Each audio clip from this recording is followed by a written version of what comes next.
The auction house reeked of tobacco, sweat, and desperation. Eleanor Hartley stood on the raised platform, her hands bound with silk rope, a mockery of gentility, while men in expensive coats examined her as though she were livestock. The auctioneer's voice boomed through the smoke-filled room. 21 years of age, daughter of the late Viscount Hartley, educated, accomplished. I am fluent in French and Italian. I play the piano. Untouched. That last word made Eleanor's stomach turn. She kept her eyes fixed on a point above the crowd, refusing to see the faces of the men who would bid on her, who would buy her something like a painting or a horse to settle her father's gambling debts. We'll start the bidding at £500. 500, called a voice from the back. Eleanor recognized him, Lord Pemberton, 60 if he was a day, with 3 dead wives behind him. 600. That was Sir Marcus Fell, notorious for his cruelty to servants. 800. A younger man, someone's son, grinning like this was a sport. Eleanor's breath came shallow. This couldn't be happening. This shouldn't be legal. But her father's creditors had found a loophole, an ancient law, barely enforced, that allowed them to sell her into servitude to recoup their losses. £7,000 in gambling debts. £7,000 that had died with him, leaving her to pay the price. £1,000. Lord Pemberton again, his eyes gleaming. The auctioneer raised his gavel. £1,000. Going once. No. The single word cut through the room like a blade. Every head turned toward the doorway. A man stood there, tall and imposing, dressed entirely in black. Even from the platform, Eleanor could feel the authority radiating from him. The crowd parted instinctively. Your Grace. The auctioneer's voice had gone thin with shock. We did not expect. This auction is over. The Duke, and he could only be a Duke, Eleanor thought. No one else carried that much power in their bearing. Moved through the crowd with lethal grace. Miss Hartley will not be sold. Your Grace, with all respect, the debts will be paid in full. He stopped at the base of the platform and looked up at Eleanor for the first time. His eyes were ice blue, his face carved from stone. £7,000, is it not? Yes, Your Grace. But the auction is the legal method. I'm not bidding. The Duke's voice dropped to something dangerous. I'm ending this farce. My solicitor will contact the creditors tomorrow with payment. Miss Hartley, you will come with me. It wasn't a request. Eleanor had heard of Adrian Blackwood, the Duke of Ashford, long before she saw him in that auction house. Everyone had. They called him the Winter Duke. Not for the ice blue of his eyes or the silver-white streak in his black hair, but for the coldness of his heart. A man who had built an empire of influence and wealth through ruthless calculation. A man who showed mercy to no one. His wife had died 5 years ago in childbirth, along with the child. Since then, he'd retreated to his estate in Northumberland, venturing to London only when business demanded it. Society whispered that he blamed himself for his wife's death. Others said he simply didn't care about anything anymore. And this was the man who had just paid £7,000 for Eleanor's freedom. Why? The carriage ride to his London residence was silent. Eleanor sat across from him, still wearing the plain grey dress the creditors had given her, still feeling the ghost of silk rope around her wrists. The Duke stared out the window, his expression unreadable. Your Grace, Eleanor finally said, unable to bear the silence. I don't understand. What don't you understand, Miss Hartley? Why did you do that? Why did you pay my father's debts? He turned those ice-blue eyes on her. Because what they were doing was obscene. But £7,000 is a pittance. His voice was flat, dismissive. I spend more than that on horses. The words should have been comforting. Instead, they made Eleanor feel smaller, more insignificant. She was worth less to him than horses. Where are you taking me? She asked quietly. My London residence. My housekeeper will prepare rooms for you. You'll stay there until we determine what's to be done with you. Done with her. As though she were still a problem to be solved, a transaction to be completed. I have no money, Eleanor said, lifting her chin. No family. No prospects. I cannot repay you. I don't expect repayment. Then what do you expect? For the first time, something flickered in his eyes. Nothing, Miss Hartley. I expect absolutely nothing from you. The carriage stopped before an imposing townhouse in Mayfair. The Duke descended without offering his hand, leaving Eleanor to manage on her own. She followed him inside, her worn half-boots silent on the marble floor. Mrs. Pembroke. The Duke addressed an older woman who appeared at once, her keys jangling at her waist. This is Miss Eleanor Hartley. She is a guest in this house. Prepare the rose room for her. Ensure she has everything she requires. Of course, Your Grace. The housekeeper's sharp eyes assessed Eleanor, but her voice was kind. This way, miss.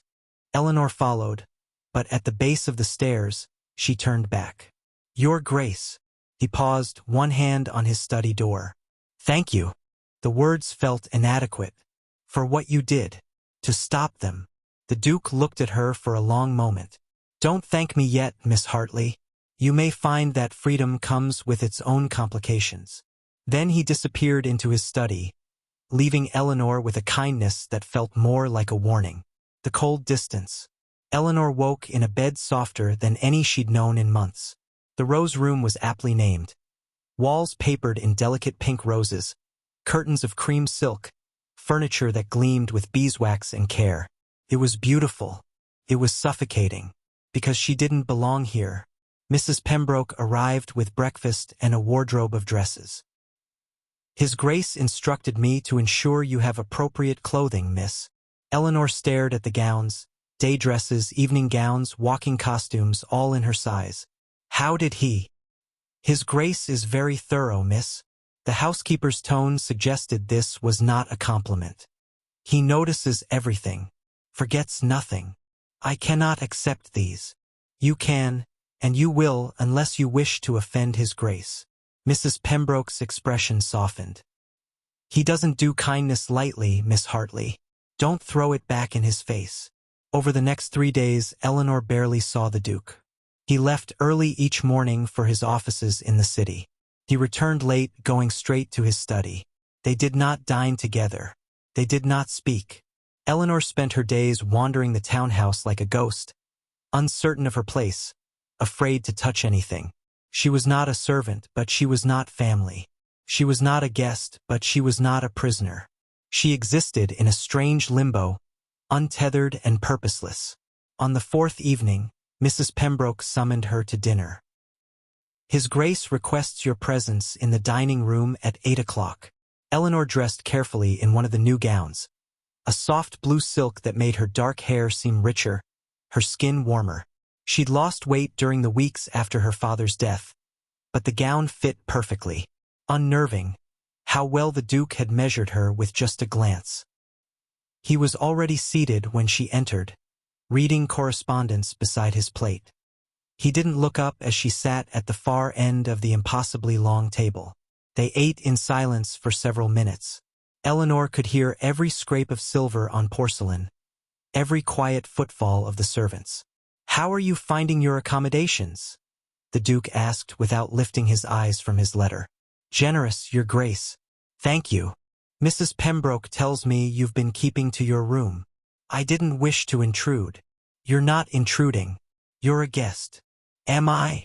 The question escaped before Eleanor could stop it. The Duke finally looked up. What do you mean? Forgive me, Your Grace, but I don't know what I am. I'm not a servant, but I have no role here. I'm not family, but you've given me a room and clothing. I'm not a prisoner, but I cannot leave as I have nowhere to go. What am I supposed to do? He set down his fork with careful precision. What would you like to do? The question startled her. I don't know. Then perhaps you should determine that before demanding I define your purpose for you. His voice was cool, not cruel but utterly without warmth. You have been given time, Miss Hartley, space to recover from your ordeal. Use it. To do what? Whatever you wish. Read. Walk in the gardens. Play the piano if you're as accomplished as the auctioneer claimed. I neither know nor care, so long as you don't set fire to my house. The casual dismissal stung more than any insult could have. Eleanor set down her own fork. You paid £7,000 for me. I paid £7,000 to stop an obscenity. There is a difference. Is there? Because from where I sit, you bought me just as surely as Lord Pemberton would have. The only difference is you don't seem to want anything in return, which somehow makes it worse. The Duke's eyes narrowed. Worse. At least with Lord Pemberton, I would have known what was expected. At least there would have been clarity. But you, Eleanor stood abruptly. You save me and then ignore me. You give me everything and expect nothing. It's like being kept in a gilded cage by someone who's forgotten why they built it. She turned to leave, her heart hammering. Miss Hartley. She stopped but didn't turn around. You're quite right. His voice was soft now, almost thoughtful. I should have considered that my distance might be its own cruelty. That was not my intent. Eleanor looked back at him. The Duke was staring at his plate, his jaw tight. What was your intent, Your Grace? To give you what I thought you needed. Safety, time, freedom from expectation. He finally met her eyes. But I see now that freedom without purpose is simply another prison. Forgive me. I am not skilled at this. At what? Caring for people. The admission seemed to cost him something. I stopped trying years ago. The raw honesty in his voice made Eleanor's anger fade. She moved slowly back to her chair. Why did you stop? Because everyone I cared for left. He picked up his wine glass, his knuckles white against the crystal. Through death or disappointment. Eventually, I learned it was simpler not to care at all. That sounds lonely. Loneliness is safer than loss, Miss Hartley. They sat in silence for a long moment. Then Eleanor said quietly, My father used to say something similar. After my mother died, he stopped caring about anything, including me. He gambled away everything we had because nothing mattered anymore. And then he died, and I learned that his loneliness had become mine. The Duke looked at her with something like understanding. I'm sorry for your losses. I'm sorry for you. Eleanor paused. Your Grace, I don't want to be a ghost in your house. I don't want to wander in silence, taking up space. If I'm to stay here, let me be useful. Give me something to do. Such as your library. I noticed it's in chaos. Books piled everywhere, no organization. Let me catalog it. Or your correspondence. Mrs. Pembroke says you receive hundreds of letters. I could help manage them. Anything. Just let me contribute. The Duke studied her for a long moment. Then he said, The library. It was my wife's domain. After she died, He didn't finish. Yes. You may organize it. Thank you. Don't thank me, Miss Hartley. You'll find it's a disaster. For the first time, something that might have been humor touched his voice. Catherine loved books more than order. Catherine was your wife? His face closed immediately. Yes. I'm sorry. I didn't mean to. The library is on the second floor. Mrs. Pembroke will show you in the morning. He stood abruptly. Good night, Miss Hartley. He left before Eleanor could respond. But something had shifted between them, small and fragile. A crack in the ice. Forced proximity. The library was indeed a disaster. Books were stacked on every surface, tables, chairs, the floor. Some were still in their crates from the bookseller. Others had been pulled from shelves and left in towering piles that threatened to topple. The room smelled of old paper, leather, and neglect. Eleanor stood in the doorway, overwhelmed. Then she rolled up her sleeves. She started with fiction, sorting by author, then genre. She created a system: literature, history, philosophy, science. She found a ladder to reach the high shelves. She discovered first editions hidden beneath penny dreadfuls, poetry collections buried under agricultural treatises. The Duke found her 3 days later, perched on the ladder, dust in her hair, ink on her fingers. You're still at it. He stood in the doorway, jacket off, sleeves rolled up. It was the most informal she'd ever seen him. There are over 2,000 books in this room, Your Grace. It's going to take weeks. I didn't expect you to do it all at once. Eleanor climbed down the ladder, suddenly aware of how disheveled she must look. I wanted to make progress. He moved into the room, examining her work. You've created a system. Yes, I hope it meets your approval. It's more organized than it's been in 5 years. He pulled a book from the shelf, poetry, Wordsworth, and opened it. Pressed flower fell out. His expression fractured for just a moment before he closed the book carefully. Catherine's. Your Grace, if this is too difficult. No. He slid the book back onto the shelf. No, this needed to be done. I've been avoiding it because... He trailed off. Because it hurt too much? Eleanor said softly. Because I didn't want to erase her. He turned to face Eleanor. She touched every book in this room. I read them, loved them. Putting them in order feels like letting her go. It doesn't have to be. Eleanor moved closer. Order doesn't mean erasure, Your Grace. It means honoring what she loved by taking care of it, preserving it. The Duke looked at her for a long moment. You're wiser than you appear, Miss Hartley. I'm not wise. I just understand what it means to lose someone and be afraid of losing them twice. Something shifted in his ice-blue eyes. Will you call me Ashford? When we're alone. Your Grace feels too formal for someone reorganizing my dead wife's library. If you'll call me Eleanor. Eleanor. The name sounded strange in his voice, intimate somehow. Very well. He stayed while she worked, handing her books, steadying the ladder. They didn't talk much, but the silence was different now. Companionable, comfortable. Over the following weeks, a routine developed. Eleanor worked in the library each morning. Ashford would join her in the afternoons, sometimes reading, sometimes just sitting in the window seat with his correspondence. They began to talk small things at first, books they'd read, places they'd traveled, the absurdity of London society. Eleanor learned that Ashford hated dancing but loved music, that he'd wanted to be an architect before he inherited the dukedom. He took his coffee black and his tea with honey, that he had nightmares about his wife's death. That last she discovered by accident, waking one night to screams from his room across the hall. She went to his door in her nightgown, propriety forgotten. Your Grace. The screaming stopped. A long silence. Then, go back to bed, Eleanor. She should have. Instead, she opened the door. Ashford sat on the edge of his bed, his head in his hands, his body shaking. The room was cold. He'd thrown open the windows despite the chill.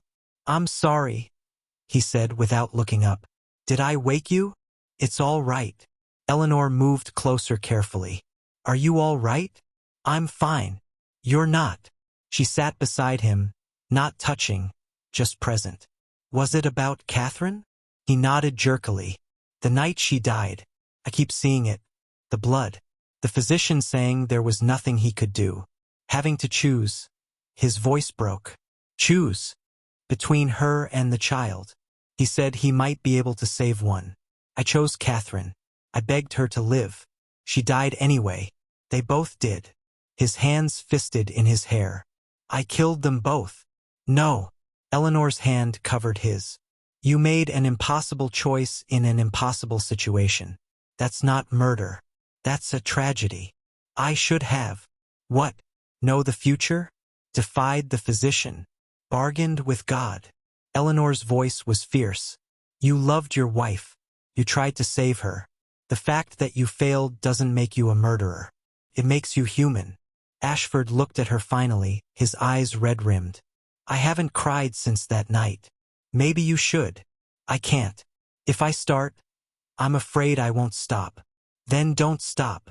Eleanor moved closer, her hand still covering his. Cry until there's nothing left. I'll stay with you. You don't have to be strong right now. Something in him broke. He turned into her shoulder, and the ice that had kept him frozen for 5 years finally cracked. He wept like a child, great shuddering sobs that shook his entire body. Eleanor held him, this powerful man who had saved her from an auction block, and let him fall apart in her arms. She didn't offer empty platitudes. She didn't tell him it would be all right. She just stayed. When the storm finally passed, Ashford pulled back, his face blotchy, his eyes swollen. I'm sorry. That was human, Eleanor finished. That was human. I've ruined your nightgown. She looked down at the tear-soaked fabric and smiled.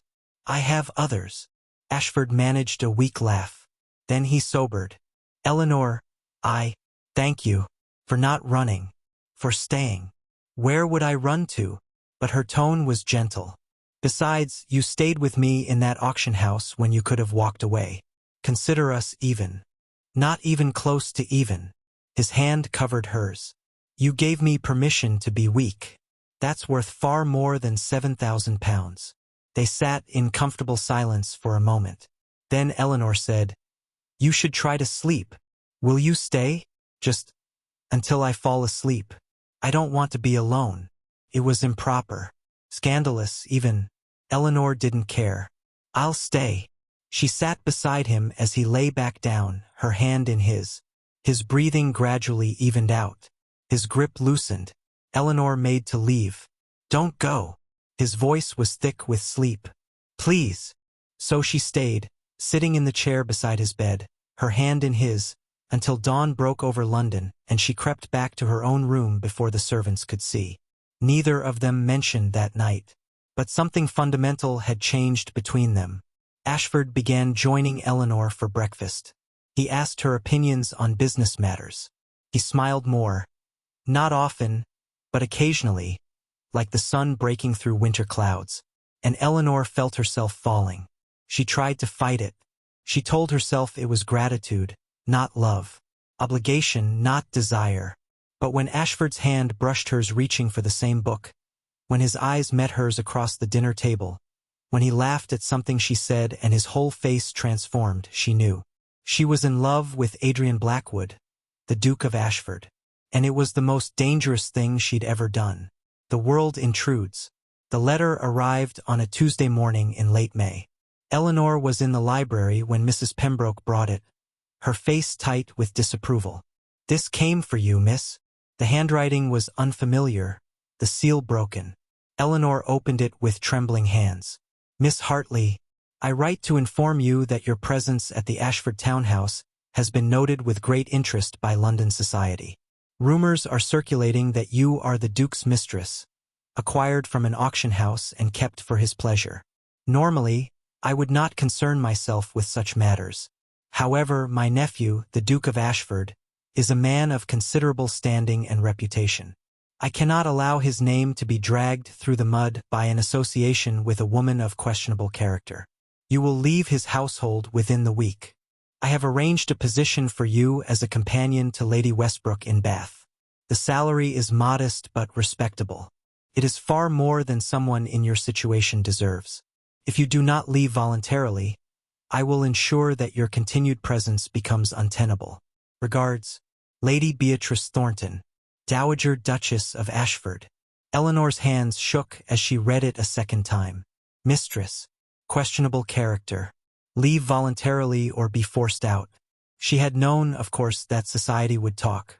A young woman living in a bachelor household, no matter how proper the circumstances. But seeing it written so baldly, seeing herself reduced to a scandal. Eleanor. She looked up to find Ashford in the doorway, concern etched on his face. What's wrong? She couldn't speak. She just handed him the letter. His expression darkened as he read. By the time he finished, his jaw was tight with fury. Beatrice. She's right, Eleanor said quietly. My presence here is damaging your reputation. I don't give a damn about my reputation. You should. You're a duke. You have responsibilities, connections, business interests. You can't afford to be associated with. Her voice broke. With damaged goods. Don't. Ashford moved toward her. Don't call yourself that. Why not? It's what everyone else is calling me. Eleanor stood abruptly. Your aunt is right. I need to leave. No. Ashford. No. He caught her hands. I won't let you leave because my aunt is a meddling harridan who can't mind her own business. It's not just your aunt. It's everyone. The servants must be talking. The neighbors. All of society. Eleanor pulled her hands free. I've been selfish, staying here, pretending I could have this. But I can't. We both knew I couldn't. Have what? This. She gestured between them. Whatever this is. This friendship. This closeness. It was borrowed time, and now the debt has come due. Ashford stared at her. Is that truly what you think? That this was temporary? What else could it be? Eleanor's voice rose. I'm nobody, Ashford.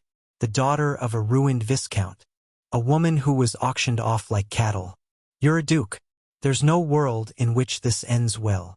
Then we'll create one. You can't just decree reality into existence. Watch me. He reached for her again. Eleanor, No. She stepped back. Don't say something you'll regret. Don't make this harder than it already is. Harder for whom? For both of us. The words came out as a cry. I'm in love with you, Ashford. I'm desperately, hopelessly in love with you. And I can't keep living in your house, seeing you every day, knowing that nothing can ever come of it. It's killing me. The silence that followed was absolute. Ashford stared at her, his face unreadable. You love me. Yes. Eleanor laughed bitterly. Foolish, isn't it? The charity case falling in love with her benefactor. How predictable. Eleanor, I'll take the position in Bath. I'll leave at the end of the week. Thank you for your kindness, your grace. I'll never forget it. She walked toward the door. I love you too. Eleanor froze. I'm in love with you, Ashford said again, louder this time. I have been for weeks. I didn't think I had the right to say it. After Catherine, I swore I'd never let myself love anyone again. It was easier to be cold, safer. But you, his voice cracked. You made me want to feel again. I want to live again. You saved me, Eleanor, just as surely as I saved you. Eleanor turned slowly. Ashford stood in the middle of the library, surrounded by the books they'd organized together. And for the first time since she'd known him, he looked completely vulnerable. I can't offer you a fairy tale, he continued. I'm still broken, still grieving, still learning how to be human again. But I can offer you everything I am, everything I have, if you'll have me. Ashford. Eleanor's heart was in her throat. Society can go to hell. Eleanor, I'm a duke. I could marry a chimney sweep and society would simply adjust. They'll gossip for a season and then forget. But you and I, what we have, that's real. That's worth fighting for. Your aunt will learn to keep her opinions to herself or find herself cut off from the family. His eyes blazed. No one dictates my life. Not Beatrice. Not society. No one but me. And I choose you. Eleanor felt tears spilling down her cheeks. I'm afraid. So am I. Ashford crossed to her, cupping her face in his hands. I'm terrified of losing you, of failing you, of not being enough. But I'm more afraid of letting you walk out of my life without fighting for you. What are you saying? I'm saying marry me. His thumbs brushed away her tears. Be my wife, my duchess. Not because I bought you or saved you, but because I love you. Because you make me want to be better than the cold bastard I've become. Because a life without you isn't a life I want to live. That's madness. Yes, but it's the best kind of madness. He smiled, and it transformed his whole face. Say yes, Eleanor. Please. She should say no. She should be practical. She should think about the scandal, the gossip, the years of judgment that would follow. Instead, she said, yes. Ashford's smile widened. Then he kissed her, fierce and desperate and full of promise. Eleanor melted into him, her hands fisting in his shirt. 5 years of loneliness and grief dissolving between them.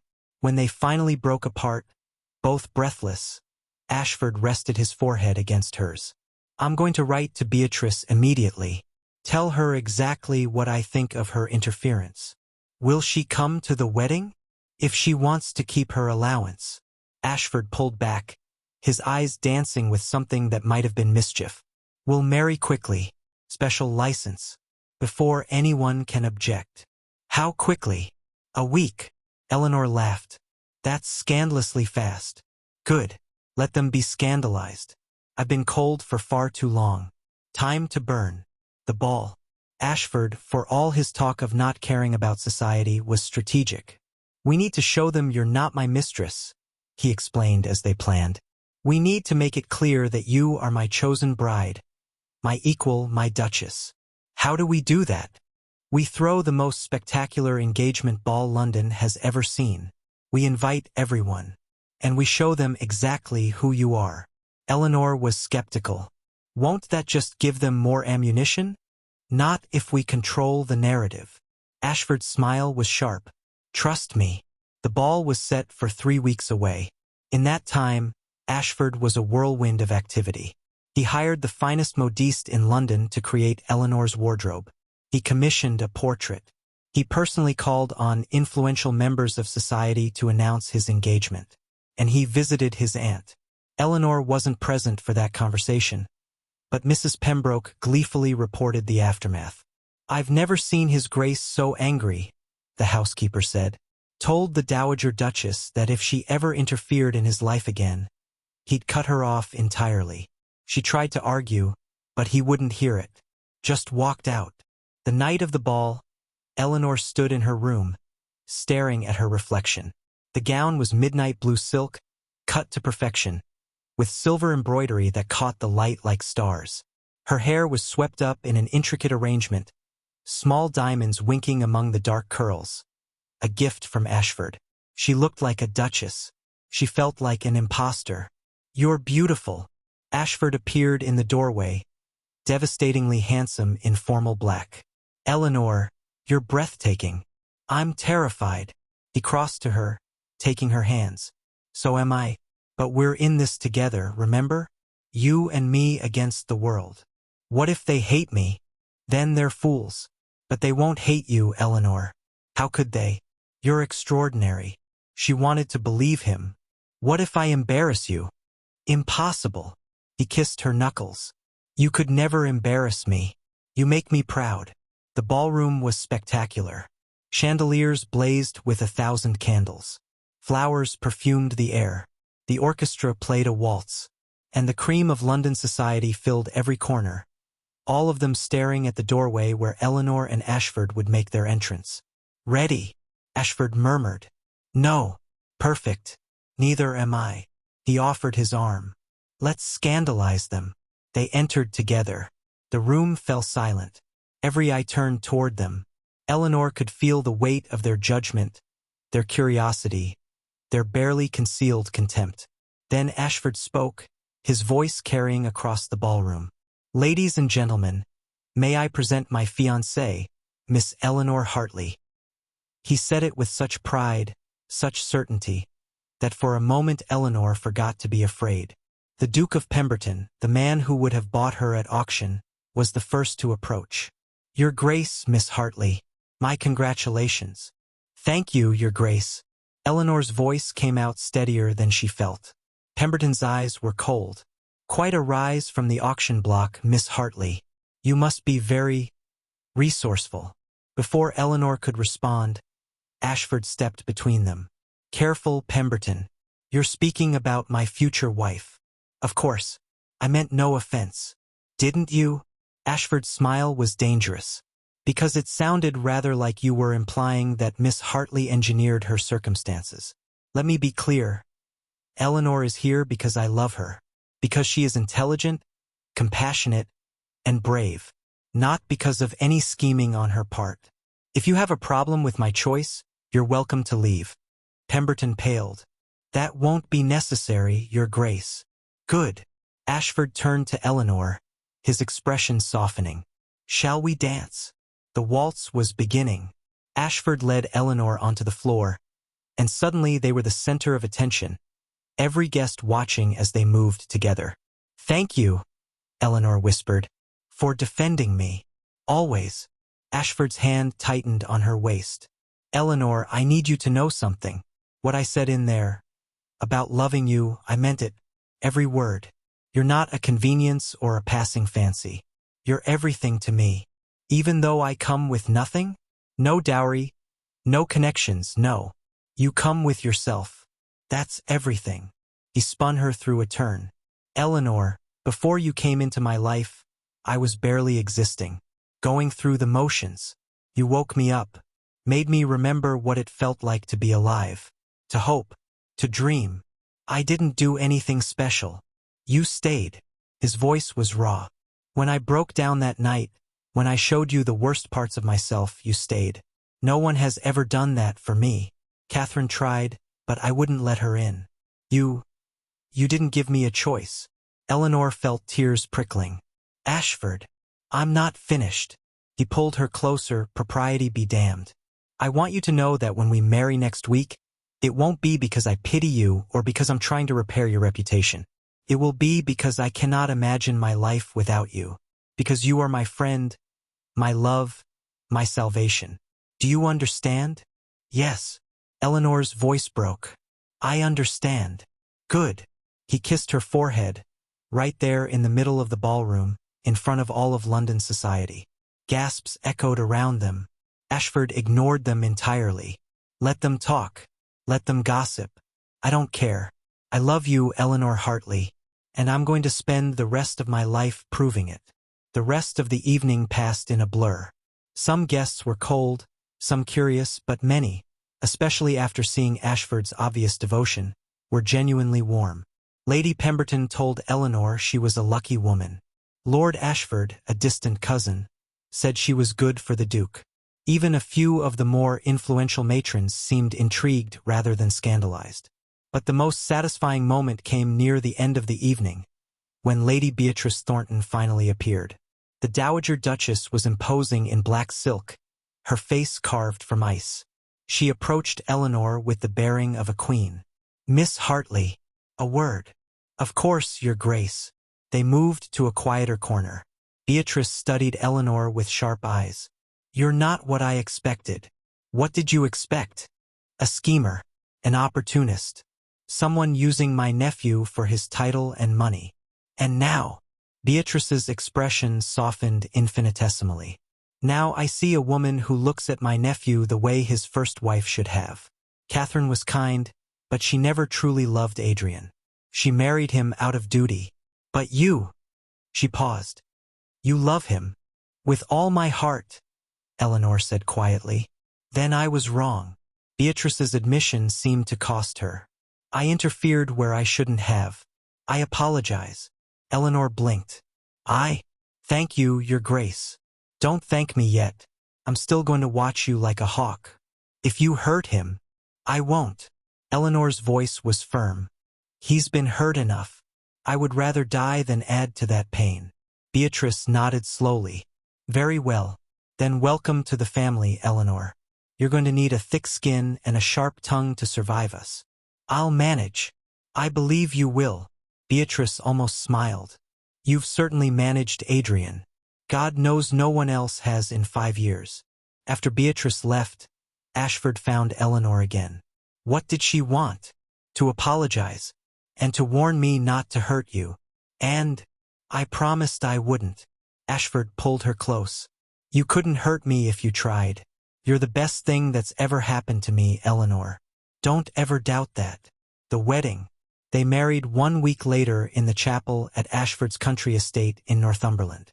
It was a small ceremony, just a handful of close friends, Mrs. Pembroke and surprisingly Lady Beatrice, who'd traveled from London specifically to attend. No grand spectacle. No society pageantry. Just Eleanor and Ashford, standing before God and making promises they intended to keep. Eleanor wore white silk, simple and elegant. Ashford wore black, as always, but his eyes were warmer than she'd ever seen them. Do you, Adrian Blackwood, Duke of Ashford, take this woman to be your lawfully wedded wife? I do. No hesitation, no doubt. And do you, Eleanor Hartley, take this man to be your lawfully wedded husband? Eleanor looked into Ashford's ice-blue eyes and saw her future. Not perfect, not without challenges, but full of love, full of life. I do. When the vicar pronounced them husband and wife, Ashford kissed her with a tenderness that made Eleanor's heart ache. This was real. This was hers. This man who had saved her, who had let her save him in return. The wedding breakfast was held in the manor's dining room, laughter and conversation filling spaces that had been silent for too long. Beatrice gave a surprisingly warm toast. Mrs. Pembroke cried into her handkerchief, and Ashford never let go of Eleanor's hand. As evening fell, the guests departed, leaving Eleanor and Ashford alone in the manor for the first time as husband and wife. Ashford led Eleanor to the master suite, their suite now. He'd had it redecorated, removing traces of Catherine, creating something new, something that belonged to them. "Are you happy?" he asked softly. Eleanor turned into his arms. Deliriously. "Are you?" "More than I thought possible." He rested his forehead against hers. "Eleanor, I meant everything I said in my vows. You are my partner, my equal, my love. This marriage, it's not about obligation or duty. It's about choice. I choose you. Every day. Forever. I choose you too." Eleanor kissed him gently. "My impossible, wonderful Duke." "Your Duke," he murmured against her lips. "Always yours." That night, as they lay together in the darkness, Ashford traced patterns on Eleanor's shoulder. "Do you remember the auction house? Every detail. I saw you standing there, so brave, so furious. Everyone else saw a woman to be bought. I saw someone who refused to break." His voice was soft. "That's when I knew I had to stop it. Not because I pitied you, but because I recognized something in you. That same stubborn refusal to surrender that I'd lost. I wanted to protect it. To protect you. You did more than protect me. You gave me back my life. And you gave me mine." Ashford pressed a kiss to her hair. "We saved each other, Eleanor. That's what this is. Mutual salvation." Eleanor smiled in the darkness. "I like that. So do I." He pulled her closer. "Sleep, my love. Tomorrow we begin our life together. Our real life. Yes, our real, messy, wonderful, imperfect life." Eleanor closed her eyes, listening to the steady beat of Ashford's heart. She thought about the journey that had brought her here, from her father's death to the auction block to a duke's library to this bed, in the arms of the man she loved. Not a fairy tale. Something better. Something real. 2 years later, the library at Ashford Manor was full of laughter. Eleanor sat in the window seat, her hand resting on her swollen belly, watching as Ashford attempted to teach their 15-month-old daughter, Catherine, how to be gentle with books. "No, darling, we don't eat books." Ashford gently pried a volume of poetry from his daughter's mouth. "We read them." Little Catherine, named for the first Duchess with Eleanor's blessing, scowled exactly like her father. "No." "Yes." Ashford was trying not to smile. "Books are for reading, not chewing." "I think she prefers your parenting books to your business ones," Eleanor said, amused. "They have better texture." Ashford shot her a look. "You're not helping." "I wasn't trying to." He abandoned his attempt to educate Catherine and crossed to Eleanor, pressing a kiss to her forehead before placing his hand over hers on her belly. "How is our son today?" "Active. I think he's trying to kick his way out." "He gets that from you." "Stubborn." "He gets it from you." "Impatient." They smiled at each other. That secret smile of couples who know each other completely. "I got a letter from Beatrice today," Ashford said. "She's coming to visit next month." "Wonderful. She can help with Catherine's first birthday party." "She suggested we hire more help. Said we shouldn't be doing so much ourselves." Eleanor laughed. "Of course she did. What did you say?" "That I like doing things ourselves. That I enjoy being a father, not just a duke who hires people to raise his children." "Good answer. I learned from the best." Ashford kissed her temple. "You've made me better, Eleanor. At everything. You've made me happier." "That's better." Catherine toddled over, dropping a book in her father's lap, thankfully unchewed. "Dada, read." "Which one did you bring me?" Ashford picked up the book and froze. It was the Wordsworth collection, the one with Catherine's pressed flower. Eleanor watched emotions flicker across her husband's face. Grief, yes, but also gratitude. Peace. "Should I read this one?" he asked his daughter. "Yes." Catherine clambered onto his lap. Ashford opened the book carefully. The pressed flower was still there, delicate and faded. He looked at Eleanor and she nodded. He began to read. His voice was steady, warm, full of love. Little Catherine didn't understand the words, but she leaned against her father's chest, content. Eleanor watched them, her hand on her belly where their son grew, surrounded by books she'd organized, in a house she'd helped bring back to life, with a man who'd saved her and let her save him in return. Not a fairy tale. Better. This was real. This was home. Later that evening, after Catherine was asleep and the manor was quiet, Ashford found Eleanor in the library, reading by candlelight. "You should rest," he said gently. "I will. In a moment." Eleanor set down her book. "Ashford, do you ever think about that day? The auction house. Every day. Do you regret it?" He crossed to her, cupping her face in his hands. "Never. Not once.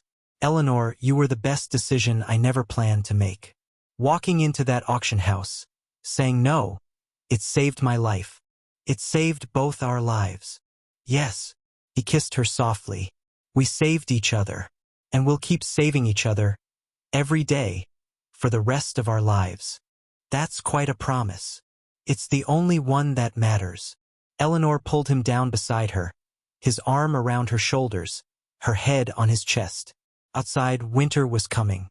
But inside the library, in the warmth of candlelight and love, it felt like an endless spring. "Tell me something," Eleanor murmured. "Anything. Are you happy? Truly?" Ashford was quiet for a moment. Then, "I didn't think I could be. After Catherine died, I thought happiness was gone forever. But you brought it back. Not the same happiness. Something new. Better. Yes, Eleanor. I'm happy. The happiest I've ever been." "Good." Eleanor snuggled closer. "Because you deserve happiness. You deserve everything good. So do you. And I'm going to spend the rest of my life making sure you have it. You already have." Eleanor lifted her head to look at him. "You gave me a home, a family, a purpose. You gave me love. That's everything. Then we're even." "No." Eleanor smiled. "We're better than even. We're together. That's worth far more." Ashford kissed her again, deep and sweet, a promise and a gift. Outside, snow began to fall, covering the grounds of Ashford Manor in white. But inside, surrounded by books and firelight and love, Eleanor and Ashford were warm. The Winter Duke had learned to feel again. The auctioned woman had found her worth. And together, they had built something neither of them had dared hope for, a love that saved them both, a life that was finally, beautifully, wonderfully real.